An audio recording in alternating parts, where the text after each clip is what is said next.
श्री गणेशाय नमः. अवधूत चिंतन. श्री गुरुदेव दत्त. श्री स्वामी समर्थ. दिगंबरा दिगंबरा. श्रीपाद वल्लभ दिगंबरा. देवाने तुमच्यासाठी एक नवीन मार्गाचा चयन करण्यासाठी तुम्हाला या दिव्य संदेशापर्यंत आणले आहे.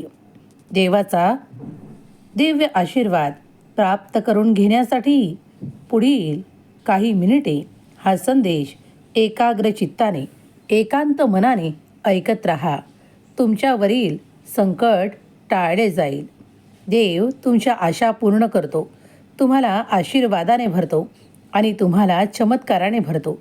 जर तुम्ही देवाच्या आशीर्वादाने परिपूर्ण होऊ इच्छित असाल तर या क्षणाला या संदेशाकडे दुर्लक्ष न करता संपूर्ण पुढील काही मिनिटे शांततेने स्वीकार करा. यातील आशीर्वाद तुमच्या कल्याणासाठी आहेत. जर तुम्ही तुमचे कल्याण शोधू पाहत आहात तर पुढील काही मिनिटे तुमच्यासाठी महत्त्वाची आहेत. तुम्ही जे काही शोधत आहात त्याच प्रश्नाचे उत्तर घेऊन आलेला दिव्य संदेश तुमच्या पुढे येणे हे फार महत्त्वाचे आहे. तुम्ही जर दुर्लक्ष न करता पुढील काही मिनिटे ऐकत राहिलात तर चमत्कार आकर्षित होईल. तुम्ही जे काही निवडाल त्यात तुम्ही यशस्वी व्हाल. जे काही परिवर्तन बदल तुमच्यासाठी खूप काही सकारात्मकता घेऊन येत आहेत ते निवडण्यास तुम्ही सक्षम व्हाल आणि तुमच्या जीवनात ज्या काही अंधाऱ्या गोष्टी आहेत त्या निघून जाण्यास तुम्हाला स्वामींची दैवी शक्ती मदत करेल. श्री स्वामी समर्थ. जय जय स्वामी समर्थ. देव म्हणतात, बाळा, जरी या क्षणालाही मी तुला सत्यरूपात वाटत नसेल, दिसत नसेल, पण मी या संदेशाच्या माध्यमातून तुझ्यापर्यंत आलो आहे. तुझी काळजी दूर करण्याला, तुला सामर्थ्यशाली बनवण्यासाठी मी तुझ्यापर्यंत आलो आहे. जरी माझी कृपा तुला दिसत नसेल, ती ओळखू येत नसेल, तरी शांत राहा. माझे कार्य तुझ्यासाठी सुरू झाले आहे. सुख, संपन्नता वाढवणारे दिवस आता तुझ्यापासून दूर नाहीत, लांब नाहीत, तर ते अगदी तुझ्या जवळ आहे. बाळा, मला तुझी मदत करायची आहे. तुला ती हवी असल्यास, होय देवा, मला तुमची मदत हवी आहे, असे टाईप कर. कित्येकदा तुमच्या मनात नकारात्मक ऊर्जा घर करू लागते. त्या नकारात्मक ऊर्जेला दूर करून प्रयत्न करा की तुम्ही सकारात्मक व्हाल. होय, तुम्ही सत्य ऐकत आहात, कारण तुमच्या आजूबाजूला खूप काही गोष्टी नकारात्मक आहे. कोणी तुमच्यासाठी नकारात्मक विचार करतं, कोणी तुमच्यासाठी खोल विचार करतं, किंवा कोण तुम्हाला फसवू पाहतं. हे सर्व काही तुमच्या आजूबाजूला आहे. त्यातील काही तुमचीच मंडळी असू शकते किंवा तुमच्या ओळखीची मंडळी असू शकते, जी तुम्हाला निरंतर खाली पाहते. तुमच्यावर खूप काही नजर ठेवून असते की तुम्ही कोणत्याही मोठ्या कार्यात यशस्वी होऊ नये यासाठी वारंवार प्रयत्न करत असते. पण तुम्हाला या सर्व काही नकारात्मक बाजूंना हार शिकवायची आहे. तुम्हाला त्यांना हरवायचे आहे. तर मग त्यासाठी तुम्ही तयार केल्या जात आहात. तुम्ही त्यासाठी तयार करत असताना तुम्हाला अनेक अडथळ्यांचा सामनाही करावा लागत असेल. तुमचे मन हरत असेल किंवा तुम्ही खूप काही विचार करत असाल, जे काही नकारात्मक असते ते सर्व काही दूर जाणार आहे. तुम्ही फक्त देवाच्या नावाचा धावा करा आणि एक पाऊल पुढे टाका. त्या प्रयत्नात देव तुम्हाला यशस्वी करेल, यशाने भरेल, आनंदाने भरेल आणि हे सर्व काही नकारात्मक तुमच्यापासून दूर जाऊ लागेल. याचा अनुभव तुम्ही करणार आहात. देव म्हणतात, काही लोक तुमच्या आजूबाजूला असतात. तुमचे वारंवार काही कारणांमुळे थट्टा देखील करतात. तुम्हाला हरवण्याचा एकही प्रयत्न सोडत नाहीत. तुम्ही यशस्वी होऊ नये म्हणून कित्येकांना तुम्ही नजरेत आणून देता की कित्येकदा तुम्हाला ते करायचे होते पण ते तुम्हाला जमले नाही, असे ते लोकांना दाखवू पाहतात. कित्येकदा तुमच्या हरण्याचे कारण ते लोकांना दाखवतात आणि तुम्हाला वारंवार खालीपणाचा वेळ यावा यासाठी प्रयत्नरत असतात. पण तुम्ही तुमच्या मनाला हरू न देता पुढे जाण्याचा एक यशस्वी केलेला प्रयत्न तुम्हाला पुढे नेतो, तुम्हाला यशाने भरतो, तुम्हाला आनंदाने भरतो. देव तुमच्यासाठी काय करतो याकडे लक्ष पुरवा. देव तुमचा आनंद वाढवतो, तुमच्या घरातील कुटुंबातील शांतता राखतो, तुमच्या नात्यांना जपतो आणि तुम्हाला उंचावण्यासाठी, तुमच्या जीवनातील स्तर उंचावण्यासाठी तुमची आर्थिक परिस्थिती सुधारण्यासाठी तुम्हाला त्या चांगल्या कर्माकडे नेतो आणि तुम्हाला त्यातून मोठे यश प्राप्त करून देतो. जर तुम्हीही हे यश प्राप्त केले आहे, तुम्ही जर आज मोठ्या हुद्द्यावर आहात, काही मोठे कार्य करत आहात किंवा तुम्ही तुमच्या जीवनात खूप काही मिळवले आहे, तर ते तुम्ही देवाचे नामस्मरण करून आणि आपल्या चांगल्या कर्मांनी मिळवलेले आहे. हे लक्षात घ्या. ती शक्ती देणाराही तुमचा भगवंत परमेश्वर आहे. आज तुमच्याकडे जे काही नाही प्रिय नाते आहेत किंवा जे काही कार्य आहे, त्यामुळे तुमचे जीवन उंचावलेले आहे. त्यासाठी तुम्ही देवाला धन्यवाद मानता का? देवाचे तुम्ही कृतज्ञता व्यक्त करता का? जर करत असाल तर ती खूप चांगली गोष्ट आहे. तुम्ही देवावर विश्वास ठेवा. तुम्ही जे काही आज मागत असाल ते मिळण्याची शुभ वेळ येईल आणि तुम्ही उंचावल्या जाल.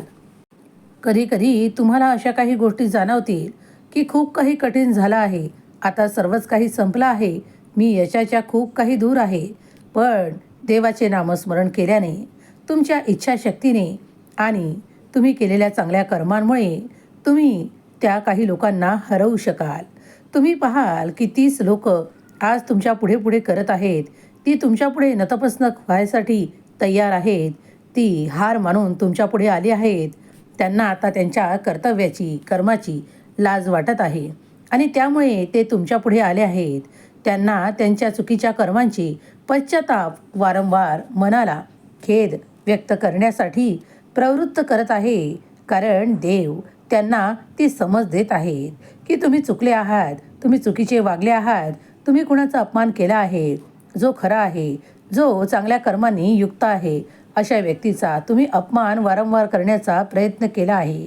तेव्हा देव त्यांना ती समज देत आहेत. देवावर विश्वास असल्यास, होय देवा, आशीर्वाद स्वीकार आहे असे टाईप करा. माझा देव महान, माझ्या देवाचे कार्य महान असे टाईप करायला विसरू नका. जे कोणी तुमच्यावर देव म्हणतात, बाळा, तू रोज तुझ्या मनातून काहीतरी माझ्याकडे मागत आहेस. मला माहीत आहे ते तुला आज कठीण वाटत आहे, पण माझ्यासाठी ते अशक्य नाही. तू ज्याचा धावा घेतला आहेस किंवा जे काही माझ्याकडे मागत आहेस ते मिळण्याची शुभ वेळ आली आहे. परमात्मा तुम्हाला उंचावतो. परमात्मा तुमच्यासाठी कार्य करतो. ती तुझी सर्वात मोठी इच्छा पूर्ण होण्याच्या मार्गावर आहे. शांत रहा आणि प्रयत्न सुरू ठेवा. कुणालाही त्याबद्दल सांगू नका की तुम्ही काय सुरू केले आहे. तुम्ही एखादे कार्य हाती घेतले असेल तर ते दाखव करू नका, तर तुमच्या व्यवस्थेने पूर्ण करत चला. जेव्हा तुम्ही काही गोष्टींचा दिखावा करता तेव्हा खूप काही नजरा तुमच्याकडे असतात. त्यातील काही नजरा तुमच्यासाठी नकारात्मक असू शकतात. म्हणून जास्त दिखावा केल्यापेक्षा आपल्या कर्मांना गती देण्यासाठी एक प्रयत्न करत राहा.